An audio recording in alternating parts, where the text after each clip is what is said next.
Well, good evening, everybody.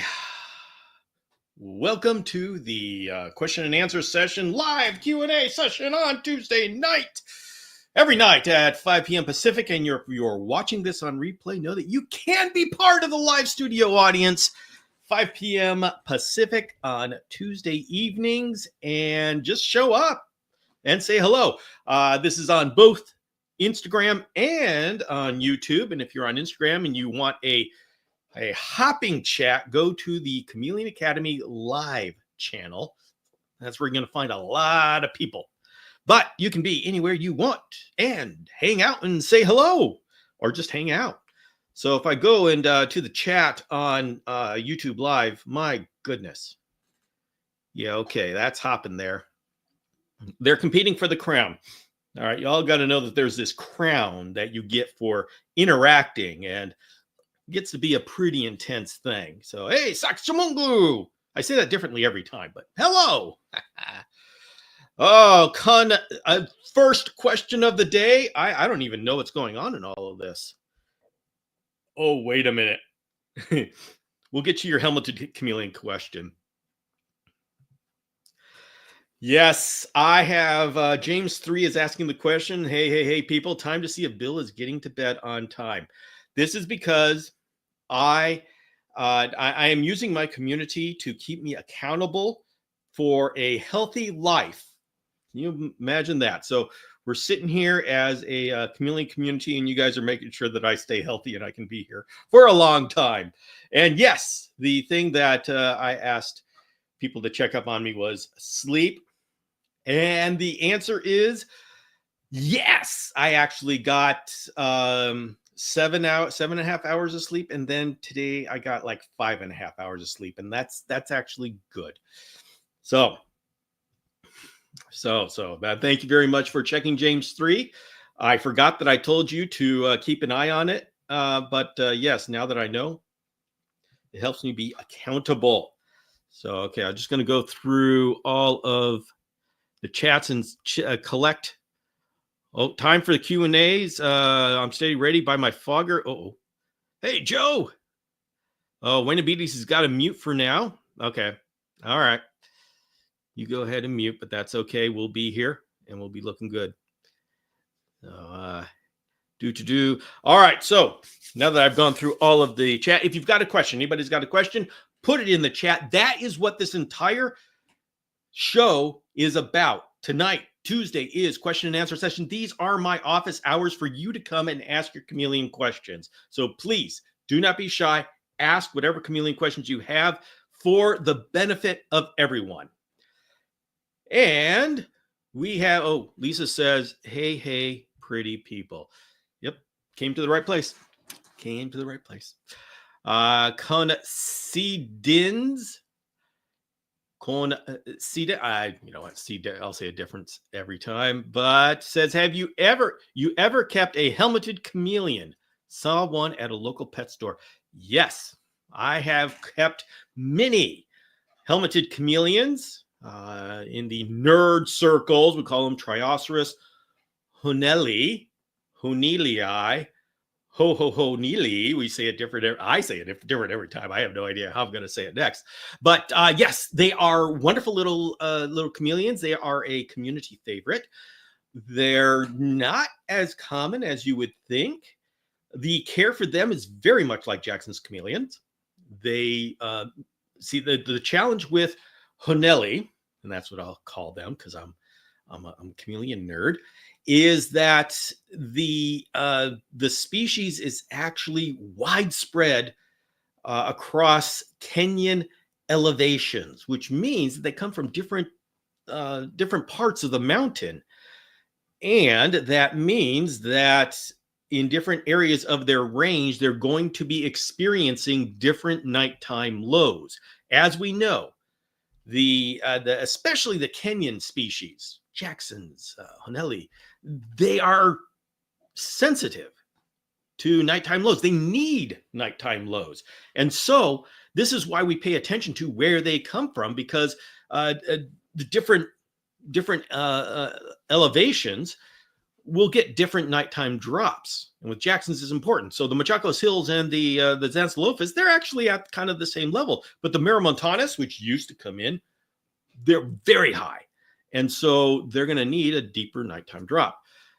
Honelli, the thing with them is that's one species, but they come from a wide range up and down the mountain. And so the big question is every locale of Honelli equally accepting / dependent upon a nighttime drop, or are the ones higher up more sensitive? We don't know the answer to that. And it's really hard because when they come in, we don't get locale data. And there's no real, the best you can find for information about the helmeted chameleon is with Mountain Dragons by Jan Stapala. It's a book that you can get at dragonstrand.com. Everybody, I didn't tell everybody. I got in the last copies of Mountain Dragons. I got the last 2 boxes that exist. They just arrived. And so for anybody not knowing the background, there is a Mountain Dragons is a book written by Jan Stapala. It is one of the most gorgeous books you're going to see. He's a scientist that traveled the highlands of Kenya, and he took pictures, and you are seeing pictures of chameleons you've never seen before, and you will see the different varieties of Jackson's chameleons, Honelli, and all of these. It's like it's a cornucopia. It's a wonderful picture book done by a real scientist, and you got some real data. And he talks about the stories of him being up in the mountains and almost being gored by a wild buffalo, fun stuff like that. And he self-published it. So he got, I don't know how many, and they were sitting in his garage, but he's a busy dude. And he doesn't have a whole lot of social media. He doesn't do this kind of thing. He works in a lab. So they were just sitting there. And I said, I've got to sell them. And so for the last couple of years, 3, 4, I don't know how long, I've been selling off his book in the United States. It is available in Europe. But I was the one going to be selling them here in the United States. Well, I keep selling them because I keep talking about it, and they keep getting sold and going out the door. To the last time I said, hey, I need more. And he said, yeah, there aren't any more. There's a couple more, and then there's some with water damage. But these last 2, the last 2 boxes were sent to me, and I just received them. So everybody, I know many of you have Mountain Dragons, and I know you love it. And everybody else, if you love chameleon books, get a copy of Mountain Dragons now, because this is one of those books that just once it disappears, because he's not self-publishing another run. It's not a publisher. It's an individual guy. Now, he may, I don't know, he may decide to do another run sometime in the future, but that takes a lot of money to do. And so he has to decide that it's worth it to spend thousands upon thousands of dollars up front to do this. And so I don't know if that's going to happen. So as it stands right now, if you do not have a copy of Mountain Dragons, I should go get a copy of Mountain Dragons and show you guys. James, you want, Alex is asking, what are we talking about? We're talking about the book Mountain Dragons. Oh, I think, guys, I need to bring it over. And by the way, Mountain Dragons is different than Tiny Dragons. Tiny Dragons is what I wrote, and it is a wonderful picture book. I love it. But Mountain Dragons is what Jan Stapala is. You know what? I'm going to get it. I am going to get it to show you. James, could you please dance? James always dances in the comments. Why does he do that? Because I ask him to. But anyway, I'm going to go get a copy of it so I can show you. All right, everybody? Just hang tight. Hang tight. See if you can find Squishy.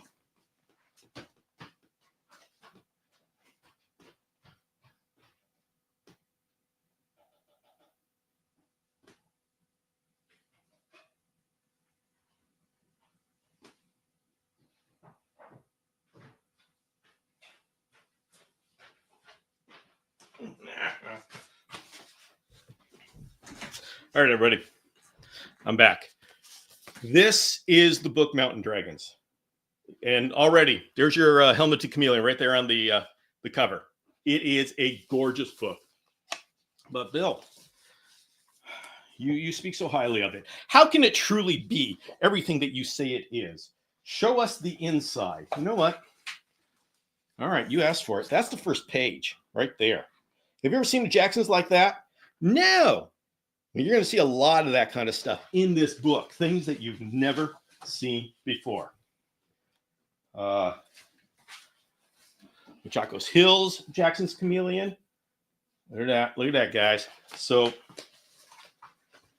let's see if I, okay, Bill, Jackson's Chameleon. Is there anything else in there? Yeah, sure. There's your Hanelli. Look at the gorgeous pictures in this book.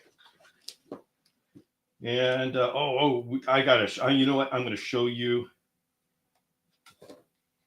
There we go. Sternfeldy. Look at this thing.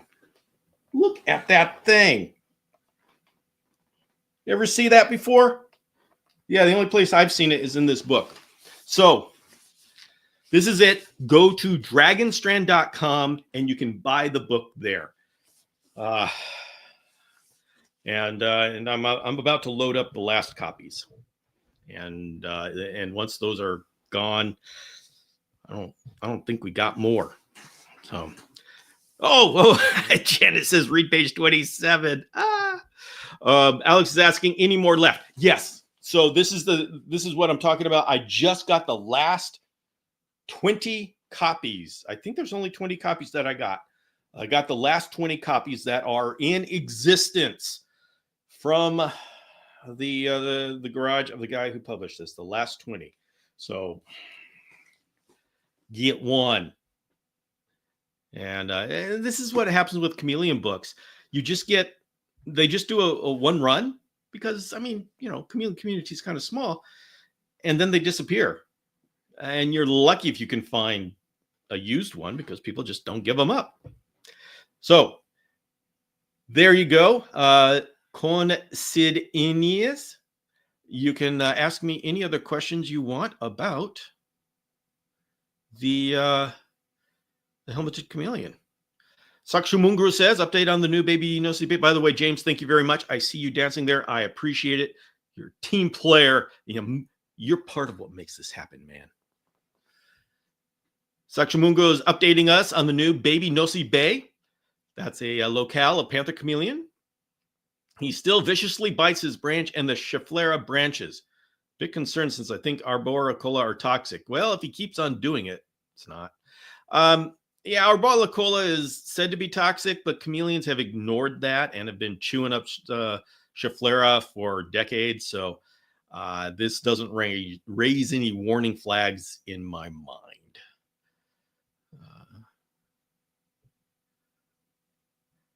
Loving the color red says, we are getting one this year. I love plants. Can I put a jade or jade bonsai in the enclosure? Yeah, you can. I don't know why you wouldn't. If you're talking about the jade plant, I'm not sure the succulent. I don't know if what it would do in there. I would look for more of the large foliage. Assuming I know what you're talking about. I may be misunderstanding the plant you're talking about, but look on my website, chameleonacademy.com, and my just look at the one behind me. All of those things are reflections of the lights in front of me. But hey, you know what? I need to show you a closer look at what is inside that cage, right?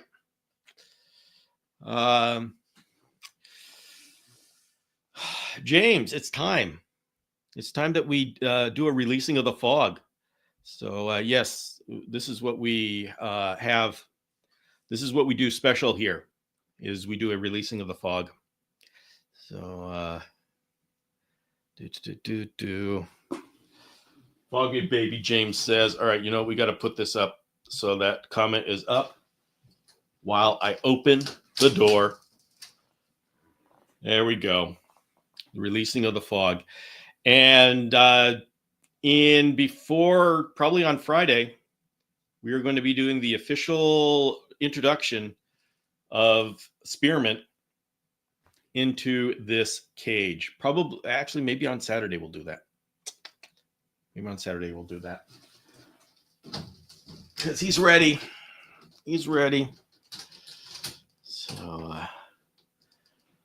all right, we'll put this down. Now, Janet did something. Janet did something out there.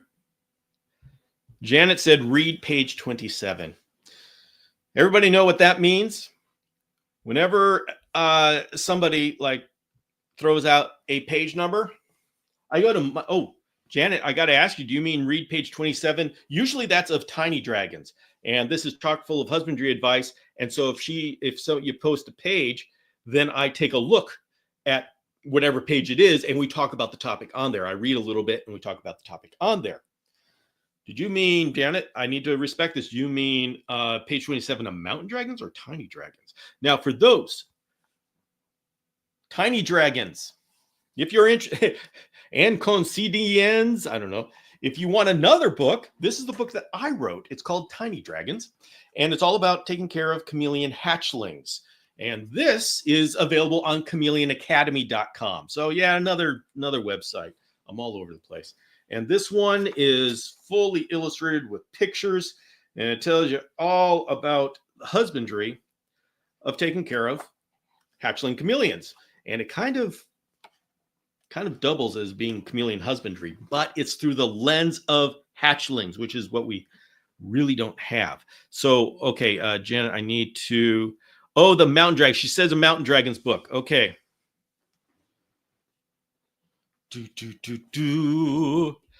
All right, so page 27 of the Mountain Dragons. Sakshimungo says, do you ship to Canada? The Mountain Dragons book would be expensive for me to ship to Canada, because I've got to, you can send me an email at bill@chameleonacademy.com or dragonstrand.com, and I'll give you a quote on it.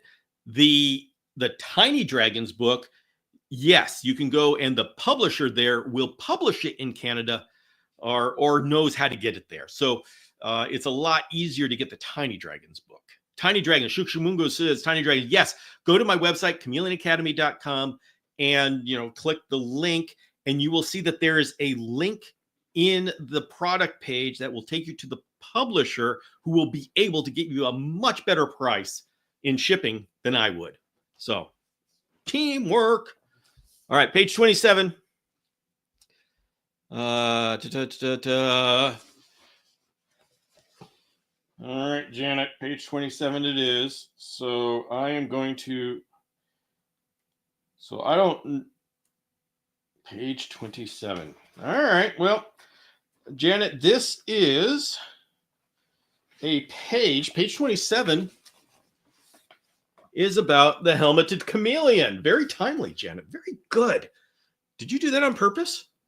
So this is a picture of the helmeted chameleon. Now, the educational part that we will highlight is down here. This is the habitat which has been deforested for wheat growth. So this is showing all of these trees and stuff where they used to live is now a barren field. So we always get these little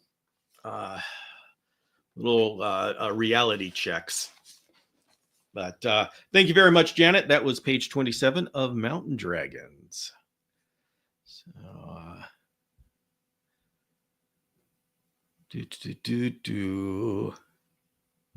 Oh, hey, what happened there? Oh. All right. And if anybody wants me to read a page out of, by the way, Shakshumungru, if you go over to chameleonacademy.com right now, go take a look at it, and you can always come back and say, just let me know if you found it. I mean, no pressure to actually buy it. Just let me know if you found it, had any problems. Wheat. Yeah, Joanne says wheat. No. So, by the way, everybody, I know you're all wondering. Today I'm drinking water out of the Chameleon Academy travel mug. I could not find the mushroom cup. Not sure. Not sure if it's just somewhere where I didn't look, or if she has, my wife has ran off with it. for those wondering. Yes, I stole my wife's mushroom cup, and it became quite popular on here. But who knows? She might take it back. It kind of all blew up when anyway. Mm-hmm. Justin says, show them the page about the new chameleon species. Justin, what do you mean? What do you mean? Yvette has hid the mushroom cup. Oh, I found it, and the publisher page will take a better look tonight. Excellent. All right. Joe says, can't wait for you to go over your bioactive setup this Saturday. Going to do 2 bioactive enclosures. Myself soon enough. Yes. This guys is Saturday. The Saturday Chameleon workshop is going to be about bioactive. I'm going to be showing you how I put this together with the bioactive stand by our own James Cross, who manufactures it. And it is doing great. And we are going to have the official introduction of Spearmint to his new cage. So there's going to be an event this Saturday. Now, Tony C is invoking page 72. And I assume you're talking about mountain dragons. Guys, right now I'm thinking you're talking about mountain dragons. If you want to hear a page from tiny dragons, you got to specify. So if you throw out a number, you got to specify tiny or mountain. All right, but I'm going to assume mountain dragons for this one. 72. Ooh, hey, guys. There's a whole lot of Elioti. Beautiful little guy. All right, but you said 72. I have to go to 72. The Western Highlands. There we go. I'm going to put this up so you can see some of it. The Western Highlands form steep escarpments along the western edge of the Rift Valley. Peaks reach 3,000 meters in several places and attract significant rainfall on their east-facing slopes from the Indian Ocean trade winds. All right. And this is he is searching for the enigmatic Trioceras tremperi. Have you ever heard of that? Very few people have. Me, I've just heard it and I've seen it, but I couldn't pick it out from a lineup. I may be able to guess, but this is one of those really rare ones. But these are some pictures of a thunderstorm passing over the valley. Oh, I gotta tell you guys, if you ever get a chance to go out in the wild and see chameleons, it's an amazing experience. Seeing chameleons, yes, but seeing those vistas. I mean, James, you and Annabelle's here, right? Annabelle, James, and Annabelle came with me to Madagascar in January, and just being able to look over the valley and seeing the fog come in over the mountains, fill up the valley. And it was just an amazing experience being out there. And Tony is going to be doing that with me in January. So it's just so wonderful. So Mikey Ben is saying, speaking of habitat, any update from Dr. Nash and the plant removal program? I will get an update. It is going well. Last I heard, which was a while ago, it is going well. So, but I need a better update. Sakshimungo says, is it true that it's dangerous to leave crickets in the cage overnight because they can bite the chameleon? It's practically impossible for me to remove all of them. Sakshimungo, that is a stretch. It's not that it can't happen, but for a cricket to go after meat, number one, depending upon the species. If you're talking about a banded cricket, no. And if you're talking about the black crickets, okay, but that's still a stretch that it's going to go up in the tree and get your chameleon. If that is something that you're worried about, just take a cup, put it at the bottom of the cage, and just put a piece of carrot in there or a little bit of mashed cricket food. and they will prefer to go for that than they would trying to go after a chameleon in the trees. So it's not that it can't happen, it's that the conditions for it to happen are they shouldn't be under those conditions. So to allay your fears, which they're valid. So I mean, yeah, okay. So it happens only 1% of the time, but if you happen to be that 1%, well, it happens to 100% of your chameleons. So yeah, it's not. You know, don't go tell everybody that their chameleons are going to die before those crickets, but let's go ahead and make sure that you're not that 1% and put out a little food dish, and that should take care of it. Let's see. Today I went outside and caught 5 grasshoppers here in Northern California, DC 101, 178. You are lucky that you were able to catch grasshoppers. Those are wonderful. I love feeding grasshoppers. Oh, you're lucky. You're lucky. All right, let me catch up with the chat over here on YouTube.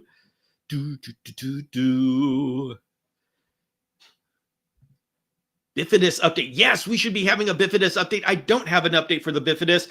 For those wondering, we have a program going on. We have a grassroots group of people who want to work with First for Bifidus. And I have not been updated as to when they're coming in, but I heard a rumor that they should be in. So as soon as I know, I'm going to let you know. And by the way, everybody, this is a community thing. We're doing this all together. There's a small group of people who are dedicated to working with First for Bifidus, and but we're going to be going along with. It's a community thing. I'm going to be keeping you updated every week or a week or two as to how it's going, how they're acclimating, if we got any mating, if we got any eggs. This is a community thing. We do things together here, so we're all excited for this, and you all get to be part of this. So James Cross says, I'm really happy these trays are making it out of my garage. I hope everyone's enjoying me. Yes, James Cross has been making some incredible drainage trays, and these things are solid, and I love them so much. You're going to be able to see this Saturday. If anybody have been wondering what the heck is this James Cross doing in his garage, I am going, you can see it behind me, but it doesn't look like much. It just looks like you don't understand what it is until you see all the features that are built into it and how solid it is. And I mean, everybody says a drainage tray. Isn't that just like $10, $20? You buy this at Walmart? No, it's got to have support for your cage. It's got to have drainage. It's got to hold your substrate at a certain level, and it's got to be solid because you have a cage on top of it. All of that stuff means it needs to be a substantial piece of equipment. As simple as it sounds. Oh, it just holds dirt and it drains water. Yeah, but we all know the simplest things, if they form the foundation of your entire cage, they're not simple. So treat it seriously. So we're going to do that. Okay, wait a minute. Tony said tiny dragons. Okay, so Tony, that was page 72. All right, thank you very much for that clarification, Tony. Now you're going to get tiny dragons. So,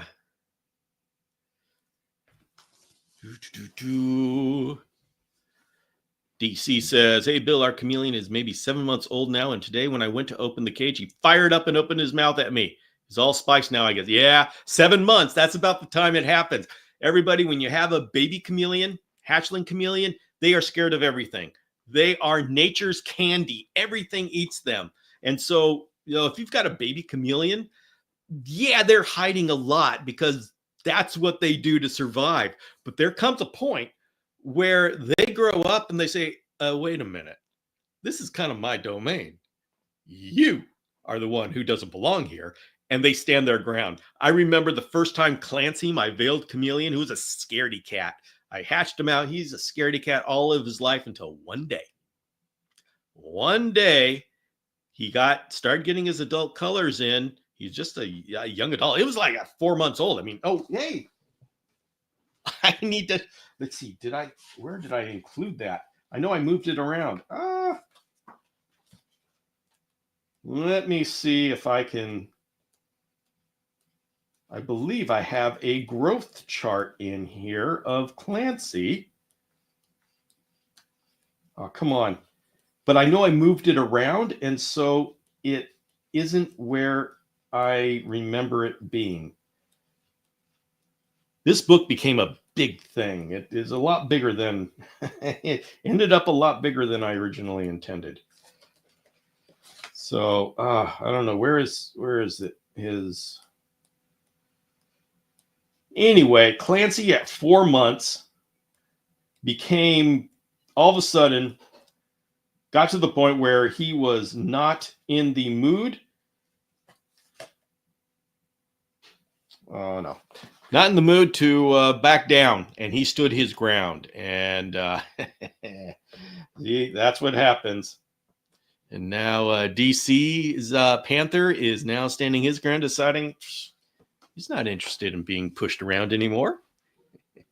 Sakshamungro says, my 3-month-old hissed at me, mouth open 2 days ago. I love it. Everybody, I know everybody's going, I want the tame one that doesn't hiss at me. I want the one nice one. No, you don't. You want the one that looks at you and says, I will take you down. That is the healthiest chameleon possible. These are not stuffed animals. These are wild animals. And the best thing you can do is get the one that has the most piss and vinegar, and will take you down. That is the healthiest one. So everybody here, you're getting the secret. You know, the nice chameleon, there's nice chameleons out there. That's okay. I'm not saying don't do that, but don't go to a show and look for the one that's passive, because the reason why they're passive at the show is not good reasons. All right. 72, page 72. Page 72, we're going to read a passage from Tiny Dragons, page 72, as requested by Tony. Let's see what we do. Hydration. This is our book on hydration, and 72 is this page. Let's see what we have here. Hydration is health. Yeah. Proper moisture levels are essential for every body process to function correctly. Chameleons have long been considered especially thirsty reptiles, with care routines previously involving multiple mistings throughout the day. In reality, earlier husbandry practices largely ignored the importance of ambient humidity, leaving these lizards in a state of chronic dehydration. Their eager drinking response wasn't normal, it was a symptom. Since such behavior wasn't observed in wild populations, it became clear that our approach needed an overhaul. This realization sparked a shift towards what became known as naturalistic hydration. Naturalistic hydration is a strategy based on studying wild conditions and replicating how water intake happens in nature. The result was chameleons maintaining healthy internal water levels consistently. The clearest sign of success? When offered water, they simply weren't interested. They were already content and well hydrated. This, Tony, that is one of the most significant concepts of modern chameleon husbandry.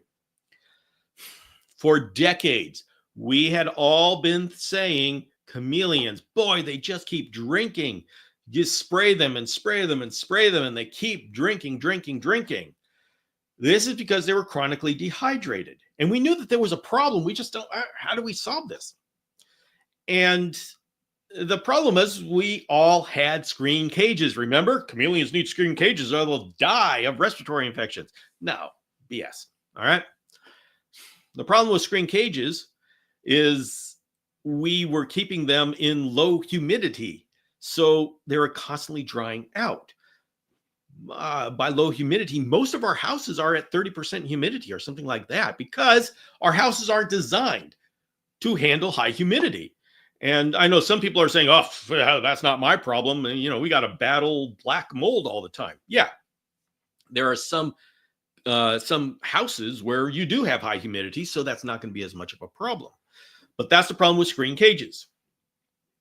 Unless your house is at high humidity, your poor chameleon is dehydrating. And so that's why they got the reputation of always drinking, is because they were always dehydrated.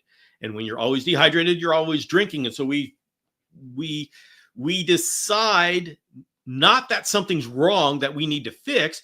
We decide that chameleons are always thirsty, right? You see that? Isn't that funny how that works? We look at something that the chameleon is doing, and if we say, okay, we must be doing everything right, so they're the ones who are always always thirsty. It's not that we are dehydrating them. Oh, hey, I got Mike Taitula. Hello, Mike. Alpha Reptile. Well, wonderful to have you. We are talking now about hydration, which is on page 72, because somebody said, read me page 72. That's what we do here. Somebody can throw out a page, and then I've got to read that page from the book Tiny Dragons. Mike got his copy. So this is one of the most significant changes in chameleon husbandry of the modern era, is that we started paying attention to hydration. We started humidity. And we started saying, okay, wait a minute, what's happening at night? This is significant. You talk about the fogging at night. If you fog your chameleon at night, and this isn't 100% everywhere, okay? But generally speaking, we found if we fog our chameleon at night and just keep them in a fog bank, they wake up hydrated. And so instead of them mister going off, okay, they're hydrated and then they're dehydrated and they stay dehydrated through the night. Then in the morning, they got to get back up hydrated, so that their hydration goes up and down, up and down, up and down. When we start doing this naturalistic hydration, they even out. And so it's more of like this. During the night, they get hydrated. During the day, they stay, and maybe they need a little bit more. And so it's not this wide swing back and forth.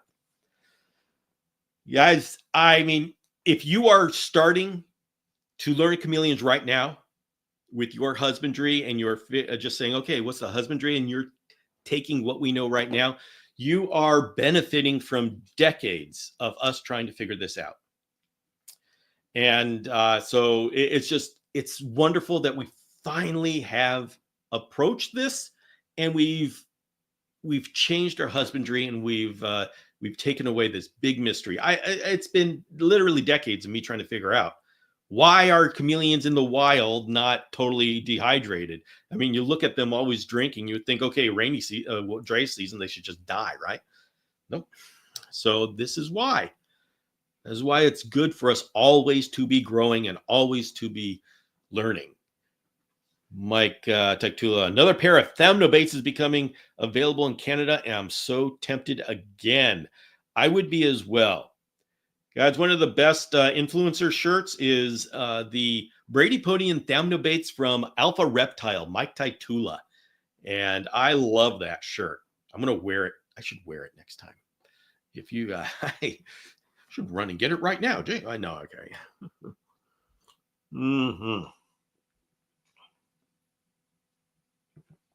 Flick says, that's a great passage. Yeah, Tony, you gave me a great page.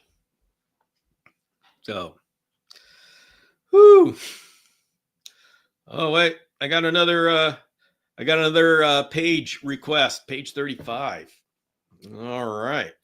But Sakshamungru is saying, what can you tell us about the panther locale Nosi Tani Kelly? I don't know, Sakshamungru. There are so many different like little panther locales that come in. I don't know about that one. And so I can't give you any insight. I actually got some Nosy Bays that I'm rehabilitating right now. They're very nice. I love them very much. So okay. Page 35. Open air cages. What the heck? Yeah. Yep. Open air cages. Let's see. It's more of a infographic type thing, but it'll say use open air cages when the environment matches your chameleon's requirements.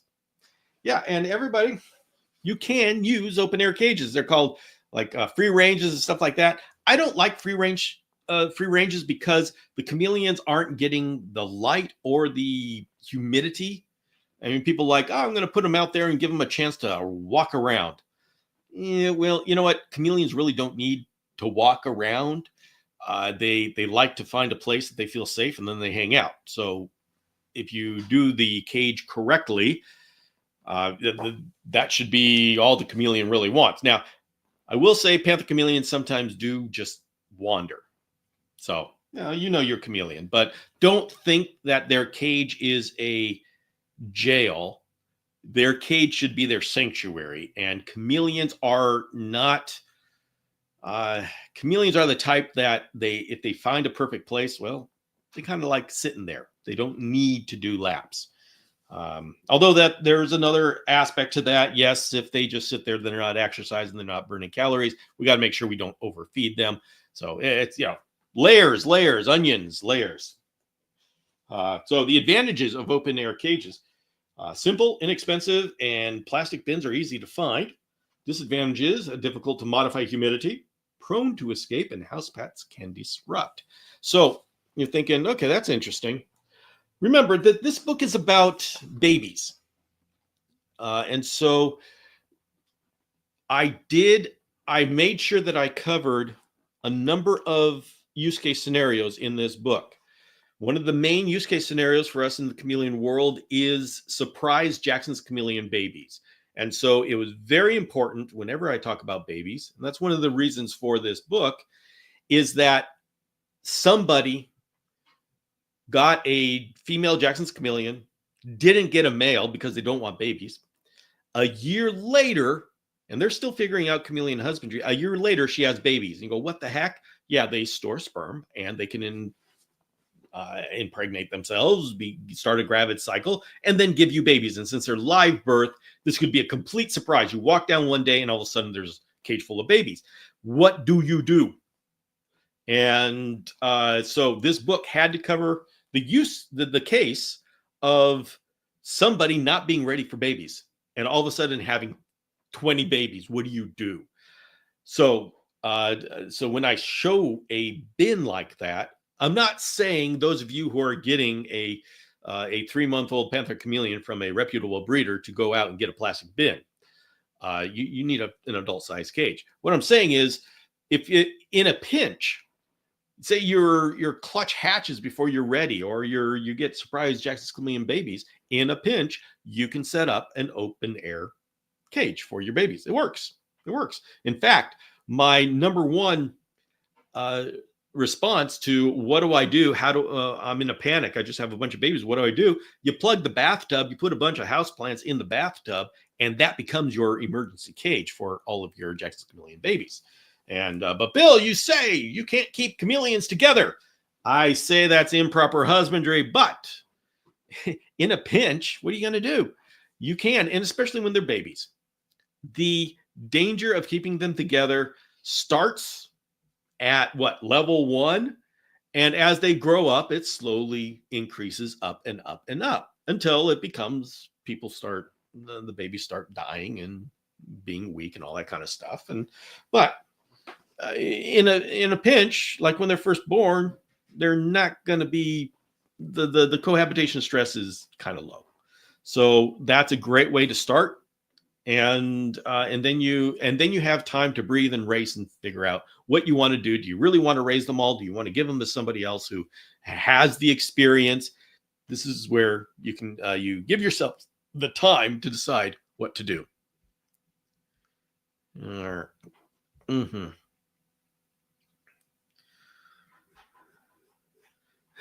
Eric says Eric just moved to a new apartment and it looks beautiful. Says, I just changed the lines and added Mr. Heads and the cam cages, and wow, we're getting tsunami mode. I had to tone it down. Oh, yes. All right. Justin says, page 48 of Mountain Dragons. People wondering if you've just joined us. I have 2 books here. Tiny Dragons is the book that I wrote, and then Mountain Dragons is a book that Jan Stapala wrote. And you can ask for them from any of the ask me to read from any of those pages, and we have a discussion of what's on those pages. See, DC says, hey, Bill, I know keeping chameleons separately is the only way to do it, but I'm so curious. In Madagascar, did you ever see chameleons hanging together on the same branch? Or are they always as far apart from each other as possible? Ooh. All right, everybody, get comfortable because Bill's going to take a drink and we're going to talk about this because this is a very common question and it's an excellent question. And the answer to this question gives us the understanding as to why. And that is so important when we go off and we say things like chameleons can't be kept together. Why? All right, I'm going to take a drink and we're going to go for it.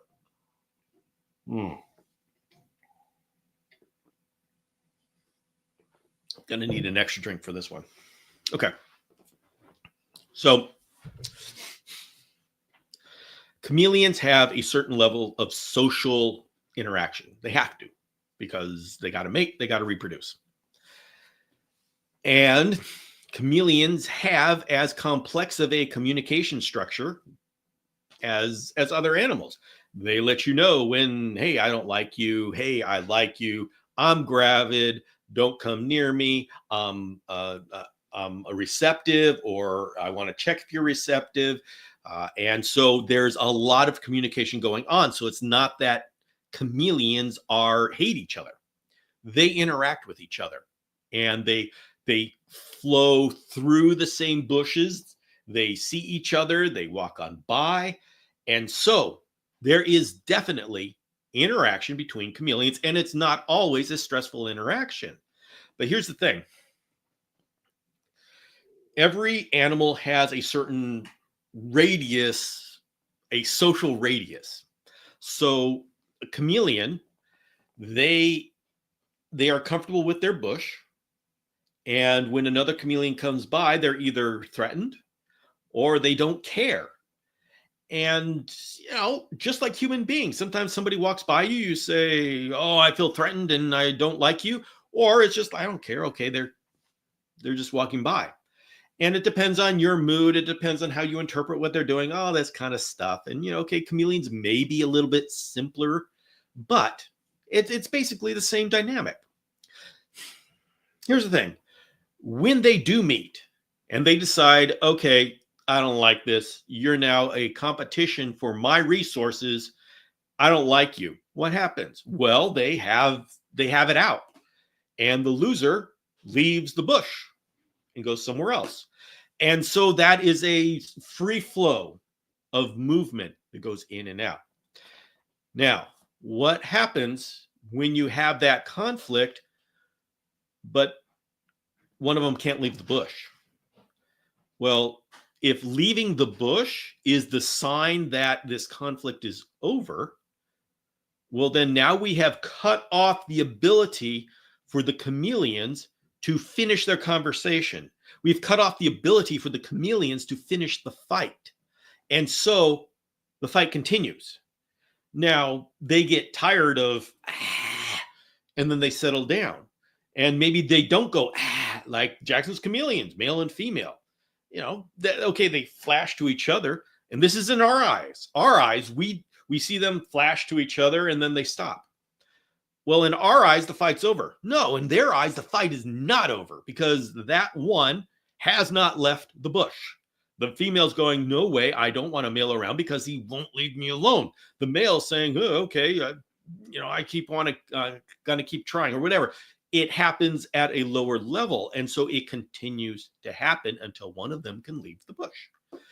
And if that doesn't happen, they fall into this continuous power struggle that is simmering below the surface. And if you are familiar enough with how chameleons work, you start recognizing this.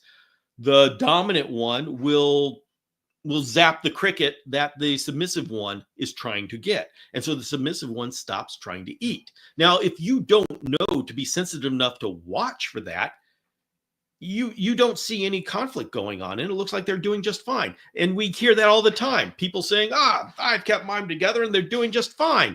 And then 6 months later, their chameleon dies. And they say, oh, okay, respiratory infection or whatever. Yeah, well, the reason that happened is because they've been under this long-term constant stress because the cages that we have them in are not big enough to be able to contain their social structure. What this means is you can't keep chameleons together. The assumption is that we're talking about a cage this size. You start getting into a greenhouse size, well, those baseline assumptions to the sound bite start to change. So this is very important. When we say chameleons cannot be kept together, when I say that, the assumption that I am making is that my audience has a standard commercial cage. And I know that there's no chameleon whose social structure, well, okay, you get to Brookesia, that starts to get different. But a carpet chameleon, panther chameleon, parsec chameleon, these general chameleons, there is no chameleon that can be in a 4x6 tall, 4x4 by 6 foot tall cage and have their social structure intact. So I am making a very, very good assumption that the cage of my audience is not big enough for the chameleon to be able to comfortably coexist. If they had a greenhouse, and some of my people do have a greenhouse, and I have to say, okay, you may be the exception. If you have a greenhouse that has different bushes, different trees, has different space, that a chameleon can complete that social contract, can complete the, we don't like being together, I can get away. If the chameleon can do that, well, then yes. Now you've created a large enough space that they can complete their social interactions fully as they've evolved to do it. So that's the answer, the subtlety to your question. Yes, any animal can be cohabitated if they given large enough space. The reason why we have the soundbite in the chameleon community is because our typical cages and even most custom cages are not big enough for them to be able to work through all of the communication that they need to not be stressed. So if you have any more questions about that, put it in here, because this is an excellent thing for everybody to understand why, because you're always going to have somebody who keeps chameleons together and says they're doing just fine. And their definition of doing just fine is they're not overtly fighting. So why is it that those stuffy old Bill Chameleon Academy guy says you can't do this? Obviously, I can do this because it keeps a low-grade stress going on that is floating below the surface and will compromise your chameleon's immune system. So that is the reason why it appears to work, but then some expert guy who's been doing it for decades says, no, don't do it. And this is why when I see somebody that's got a huge walk-in enclosure, I will say, okay, I'm not going to get on Peter Netchas for keeping chameleons together in those huge walk-in enclosures. Why? It's not because he's some genius chameleon guy and he can do things that do magic that other people can't. It's because he's keeping them in cages that are big enough for chameleons to get away from each other at the radius that they need, that they've evolved to communicate. So,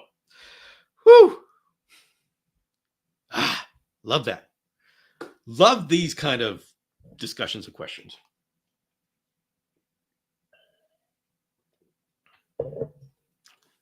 So DC says, so what kind of chameleon interactions do you typically see in Madagascar? They're close together or in the same tree. Do a bunch ever hang together?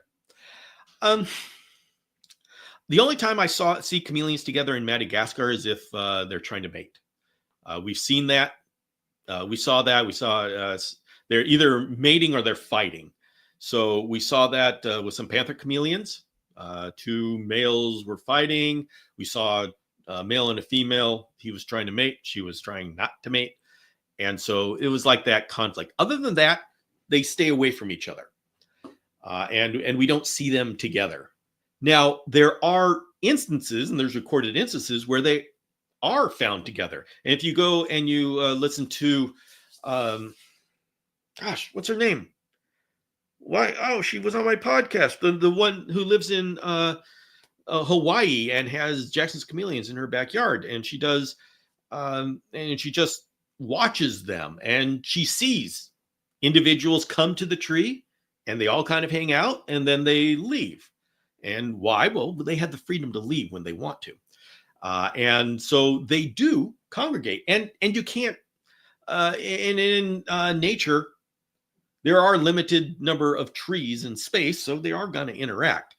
There's also documented document documented observations of males and females staying together, and this isn't romantic.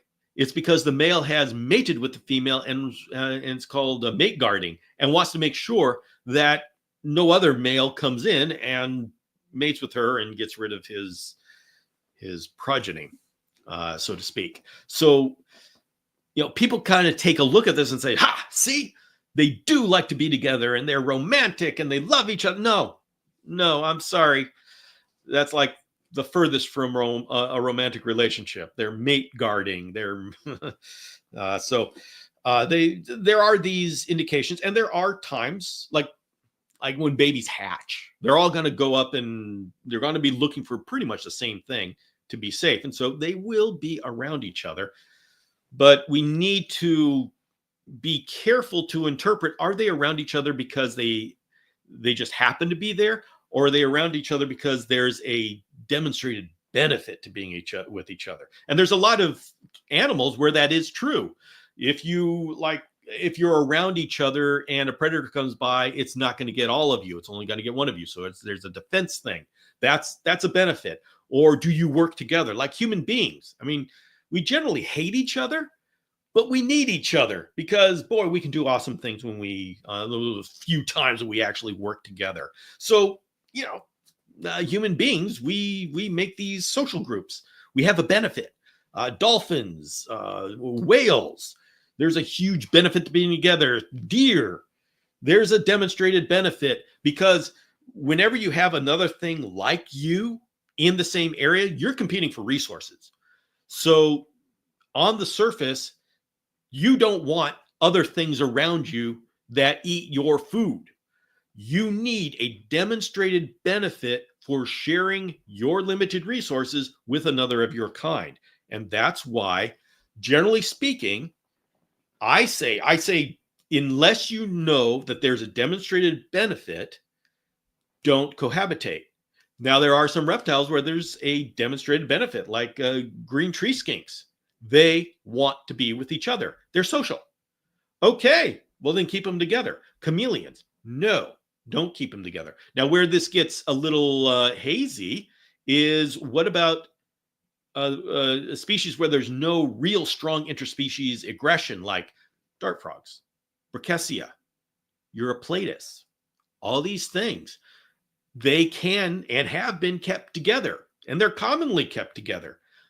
But those groups, those species, are under stress. That's not ideal husbandry. It's convenient for us, and we love keeping groups of things together. I don't know why. We just love it. But if they're not getting a demonstrated benefit from being together, we shouldn't be keeping them together.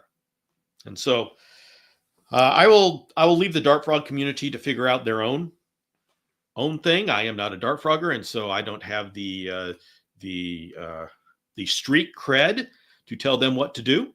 But with chameleons, I do, and with Euryplatus, I do.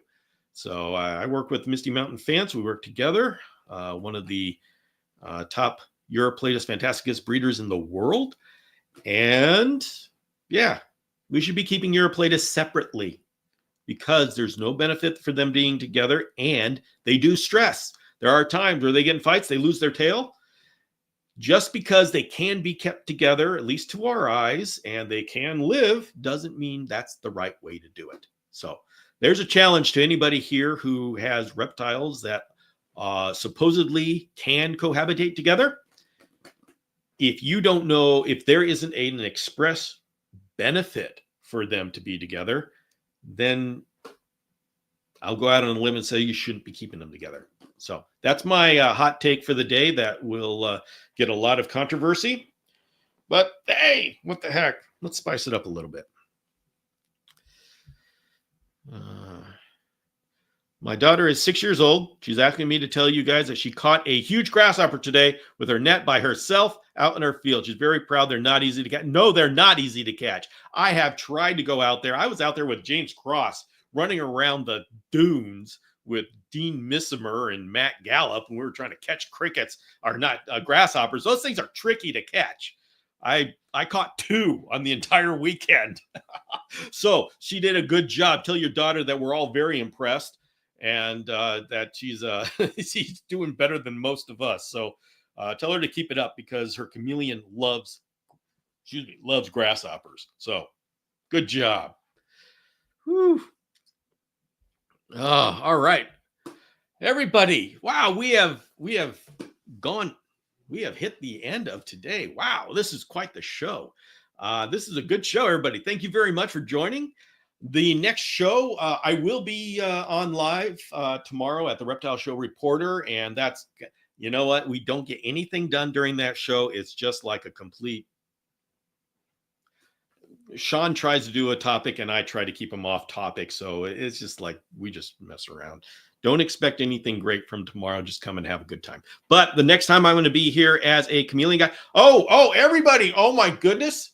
Can you believe this? We actually are going to have a video Friday morning on the Chameleon Academy channel. So for YouTube, it's on the other channel, the official channel. This is going to be a standard YouTube video for the general audience.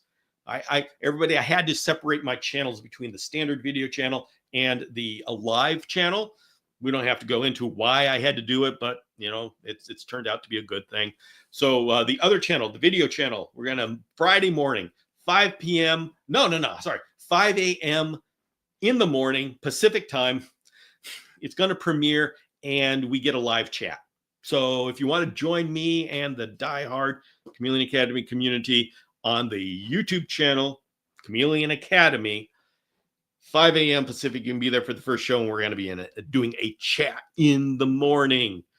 So I'm going to be I'll be putting out some notices about that. And then, of course, Saturday afternoon at 12 noon Pacific, we're going to have the Chameleon Saturday Chameleon Workshop, where I am going to be talking about how to put together a bioactive cage setup, and we are going to be introducing spearmint to this cage, and it's going to be a celebration for all of us. So everybody, thank you very much for making Tuesday night a wonderful night, and I will see you next time. See y'all. Be excellent to each other.